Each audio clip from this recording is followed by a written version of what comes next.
কয়েকদিন আগে একটা ছেলের সাক্ষাৎকার দেখেছিলাম, যে তার দুইটা হাত হারিয়েছিল 2018 সালের বিশ্বকাপে। ফ্ল্যাগ উড়াতে গিয়ে বিদ্যুৎ পিষ্ট হয়ে তার দুইটা হাত ফেলে দিতে হয়েছিল। একজন ব্যক্তি সে তার দলকে সাপোর্ট করতে গিয়ে সে তার বাগান বিক্রি করে দিয়েছে। সে বাগানের টাকা দিয়ে সে পতাকা বানিয়ে 4 কিলোমিটার ব্যাপ্তি সে পতাকা বানিয়েছে তার দলের জন্য। আজকে গাড়িতে, বাড়িতে, বাসার ভেতরে, আমার শরীরের অবয়বে আমি কোন দলকে সাপোর্ট করি সেইটা আমি আজকে প্রচার প্রসার করছি। কিন্তু মুসলমান সে বলতে পারে না আমি আমার কাবাকে ভালোবাসি, আমি আল্লাহকে ভালোবাসি, আমি রসুলকে ভালোবাসি। কই সেই প্রকাশ তো আমরা করতে পারি না। আমরা কোথায় আছি? আমরা কি করছি? আল্লাহ রাব্বুল আলামিন যদি আমাদেরকে জিজ্ঞেস করেন, আমি তোমাকে 5 বার আহ্বান করেছি, আমি তোমাকে মাগফিরাতের জন্য, তোমাকে ক্ষমা করে দেবার জন্য, তোমার সব কিছুর ব্যবস্থা আমি করে দিয়েছি, তুমি কোথায় ছিলে? সেই দিন আপনি আমি কি জবাব দেব? আমি আমার যুবকদেরকে বলবো, কি জবাব দেবেন সেই দিন? আজকে যে দল করে পাগল হয়ে যাচ্ছি আমরা, উন্মাদনার একটা পর্যায়ে থাকে, আমরা সেই পর্যায়টাকে পর্যন্ত হারিয়ে ফেলেছি। আমরা কি করছি? একটা ভয়াবহ ফিতনা আবার আসছে। আমরা সবাই জানি যে বিশ্বকাপে বিশ্ব কাঁপছে, রীতিমতো কাঁপছে। এটা কি হচ্ছে আমাদের মধ্যে? পাগলামির একটা সীমা থাকা দরকার। একজন ব্যক্তি সে তার দলকে সাপোর্ট করতে গিয়ে সে তার বাগান বিক্রি করে দিয়েছে। সে বাগানের টাকা দিয়ে সে পতাকা বানিয়ে 4 কিলোমিটার ব্যাপ্তি সে পতাকা বানিয়েছে তার দলের জন্য। কেউ বিভিন্ন জায়গায় তারা তাদের দলের জন্য দোয়া করছে। কেউ আর্জেন্টিনা, কেউ ব্রাজিল, কেউ অমুক দল, কেউ তমুক দল। কেউ আবার নিজের গায়ে জার্সি জড়াচ্ছে, তার নিজের পছন্দের দল। এখন আবার লুঙ্গি বের হচ্ছে, পছন্দের দলের লুঙ্গি পরে সে হাঁটবে। পাগলামিটা কোন পর্যায়ে চলে গেছে? আমি এমন ব্যক্তিকেও পেয়েছি যার হাতে 2টা ঘড়ি থাকতো। কেন তার হাতে 2টা ঘড়ি? পরে জানলাম যে ম্যারাডোনা নাকি 2 হাতে সবসময় ঘড়ি পরে, এই জন্য ওইখান থেকে সে 2 হাতে ঘড়ি পরে। আমরা কোথায় আছি? আমরা কি করছি? আল্লাহ রাব্বুল আলামিন যদি আমাদেরকে জিজ্ঞেস করেন, আমি তোমাকে 5 বার আহ্বান করেছি, আমি তোমাকে মাগফিরাতের জন্য, তোমাকে ক্ষমা করে দেবার জন্য, তোমার সব কিছুর ব্যবস্থা আমি করে দিয়েছি, তুমি কোথায় ছিলে? সেই দিন আপনি আমি কি জবাব দেব? আমি আমার যুবকদেরকে বলবো, কি জবাব দেবেন সেই দিন? আজকে যে দল করে পাগল হয়ে যাচ্ছি আমরা, উন্মাদনার একটা পর্যায়ে থাকে, আমরা সেই পর্যায়টাকে পর্যন্ত হারিয়ে ফেলেছি। আমরা কি করছি? আজকে গাড়িতে, বাড়িতে, বাসার ভেতরে, আমার শরীরের অবয়বে আমি কোন দলকে সাপোর্ট করি সেইটা আমি আজকে প্রচার প্রসার করছি। কিন্তু মুসলমান সে বলতে পারে না আমি আমার কাবাকে ভালোবাসি, আমি আল্লাহকে ভালোবাসি, আমি রসুলকে ভালোবাসি। কই সেই প্রকাশ তো আমরা করতে পারি না। আমার রসুলের সুন্নার প্রকাশ তো আমার মাঝে নাই। আমি একজন মুসলিম, সেই মুসলিমের মুসলমানিত্ব তো আমার মাঝে নাই। আমি আজকে অমুক দল তমুক দলের প্রকাশ ঠিকই করে যাচ্ছি। আমি আমার গাড়ির মধ্যে ফ্ল্যাগ চেঞ্জ করছি, আমার বাড়ির ফ্ল্যাগ চেঞ্জ করছি, কারণ আমি সেই দলের সাপোর্টার। ভাই, কিয়ামতের ময়দানে কি জবাব দেব? যেদিন আল্লাহ রাব্বুল আলামিন বলবেন ওয়ামতাজুল ইয়াউমা আইয়ুহাল মুজরিমুন, অপরাধীরা সব আলাদা হয়ে যাও, সেই দিন কি জবাব দেবেন? যেই দিন বলা হবে মান তাশাব্বাহা বিকওমিন ফাহুয়া মিনহুম, যে যার ফলোয়ার ছিলে, যে যেই দলের সাপোর্টার ছিলে, আজকে তারা আলাদা হয়ে যাও, সেই দিন আপনি কি জবাব দেবেন? কয়েকদিন আগে একটা ছেলের সাক্ষাৎকার দেখেছিলাম, যে তার 2টা হাত হারিয়েছিল 2018 সালের বিশ্বকাপে।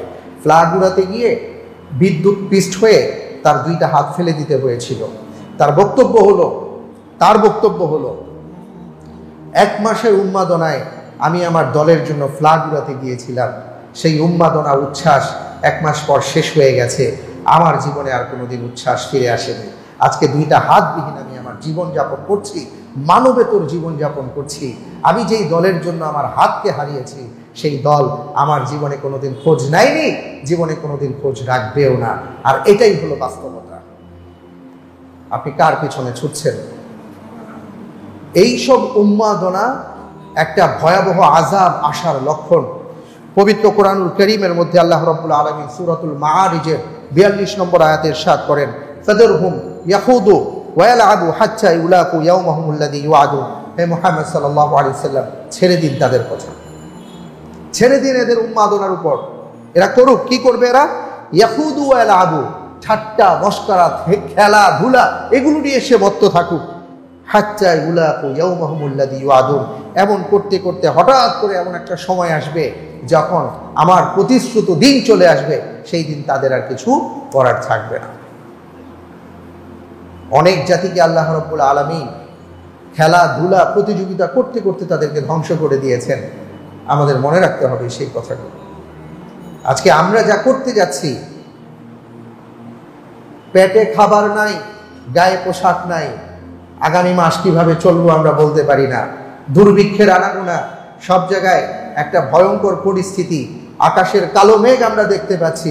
সব কিছু ভুলে গিয়ে আমরা সেই ওই যে কুয়োর মধ্যে পড়ে যাওয়া ব্যক্তির মধু চেখে চেখে খাওয়ার মতন আমাদের অবস্থা হয়েছে। যে স্বপ্ন দেখেছিল যে তার পিছনে ভয়ঙ্কর চিতা তাকে তাড়া করছে, সে পালানোর জন্য দিশা পিশা না পেয়ে ধাপ করে লাফ দিয়েছে কুয়োর মধ্যে। তো পড়তে গিয়ে রশি ছিল, রশি ঝুলেছিল, নিচে তাকিয়ে দেখে সেখানে আবার পড়ে গেলে সাপ বিচ্ছু তার জন্য অপেক্ষা করছে। উপরে বাঘ ঘা করে আছে, নিচে বিচ্ছু তার অপেক্ষা করছে। এমন তো অবস্থায় সে দেখছে একটা কালো ইঁদুর আর সাদা ইঁদুর ওই রশিগুলোকে কুটে কুটে খেয়ে ফেলছে, যে রশিটা ধরে সে অবলম্বন করে বেঁচে আছে।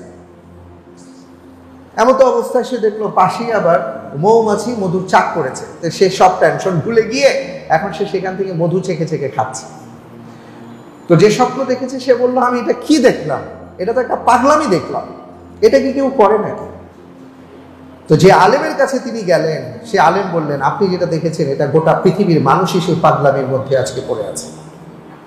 আপনি চিন্তা করে দেখেন, আমরা কি সেই পাগলামির মধ্যে নাই? আমরা দুর্ভিক্ষের কথা শুনছি, আমরা ভয়ঙ্কর পরিস্থিতির কথা শুনছি, খাবার নাই, পানি নাই, সামনে কি হবে বলতে পারি না, গ্যাস নাই, বিদ্যুৎ নাই, টাকা নাই, ডলার নাই ইত্যাদি শুনছি। আমাদের এখন আল্লাহকে ডাকার দরকার ছিল, এই ব্যাপারে কি করা যায় সেটা নিয়ে চিন্তা করার দরকার ছিল। সবকিছুকে বাদ দিয়ে এখন আমি কোন দলের সাপোর্টার, এইটার জন্য আমি কি করতে পারি, জমি জমা বিক্রি করে দিয়ে সেই দলের পতাকা উড়াবার চেষ্টা করছি। তা আমাদের কি অবস্থা হবে বলে? আমরা তো সেই ওই ব্যক্তির মতন অবস্থাই আমাদের হলো, যে সব বাদ দিয়ে যে মধু খাওয়া নিয়ে ব্যস্ত আছে। আল্লাহ তাআলা আমাদের সকলকে বুঝ দান করুন।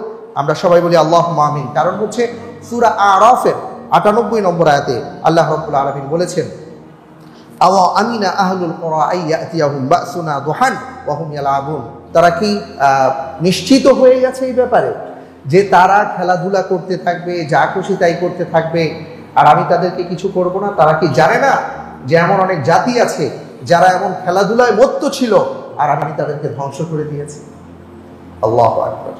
আল্লাহ তাআলা এই আয়াতে কারিমাগুলো থেকে আমাদেরকে শিক্ষা লাভ করার তৌফিক এনায়েত করুন। আল্লাহুম্মা আমিন।